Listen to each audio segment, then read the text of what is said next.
Je vet en liten jenta, et kjemme var så bær. Je vet en liten jente når i skogen. Har fine hen, har fått det små, har liten han, jeg mener bra. Jeg veit en liten jente når i skogen. That is one of the little ditties that my father taught us while we were milking cows.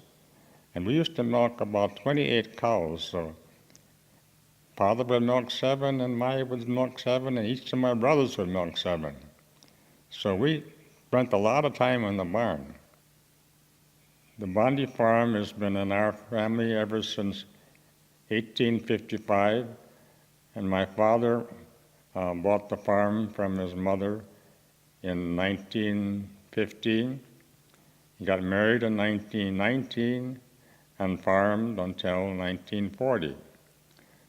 Well, I was born in 1925 in the north bedroom and grew up at home, went to school in Nashville, and I started taking over the farm in 1940 after my father had had a prostate operation.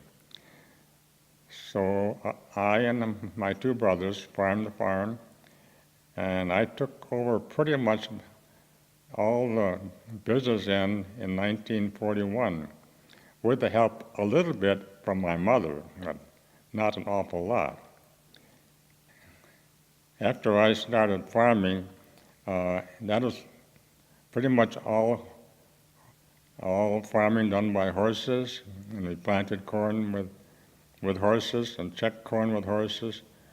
I can never forget, I had a pair of blacks by the name of King and Babe.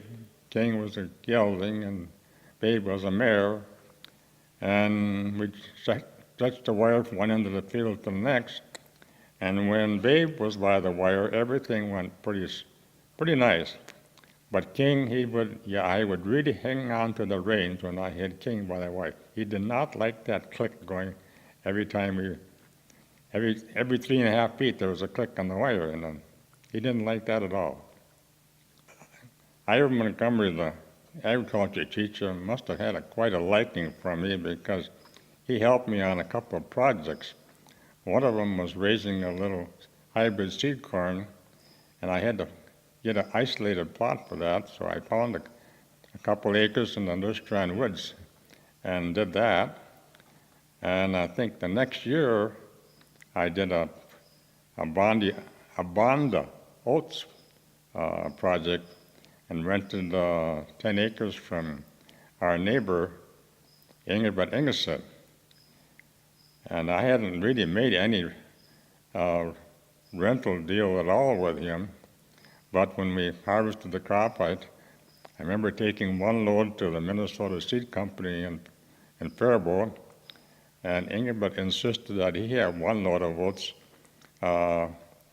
for himself. So we settled very good on that, and we saved the rest of the oats for ourselves for seed for the next year.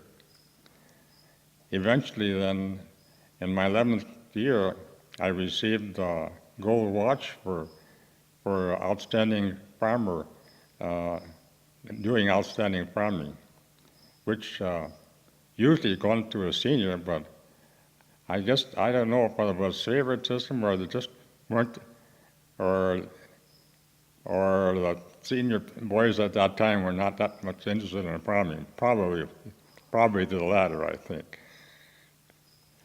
The Second World War started in 1939, the same year that I started to go to high school in Faribault.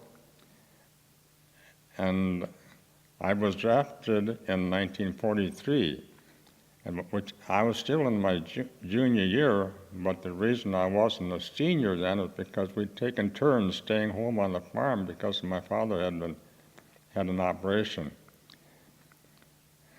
So in 1943, I had taken my physical at Fort Snelling and was set to go to service then at December 18th in 43.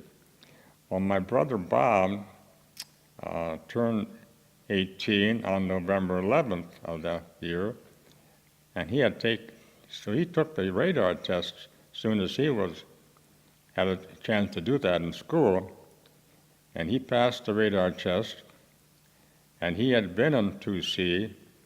But after he passed the test, they put him into 1A, and he went to Great Lakes Naval Training School, and they took me out of 1A and put me in 2C, which was for farming.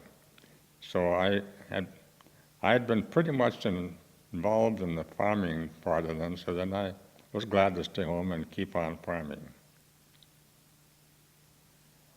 During the war in 39 to 45, we had rationing for practically, well, just about everything. We had especially sugar and gas and farm equipment.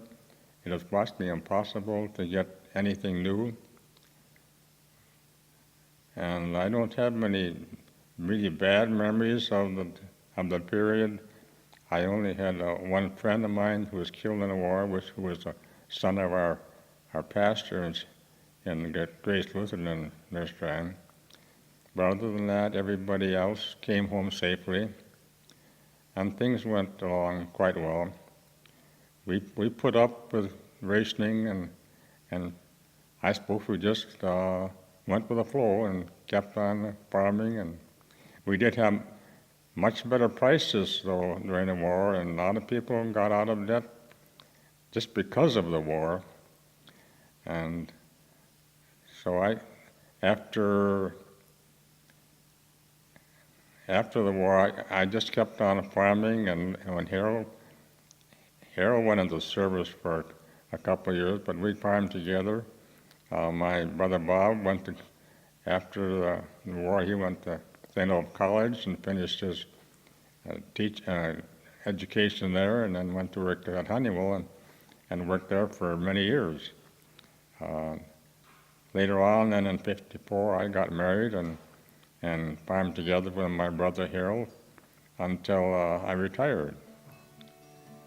So I had a good life.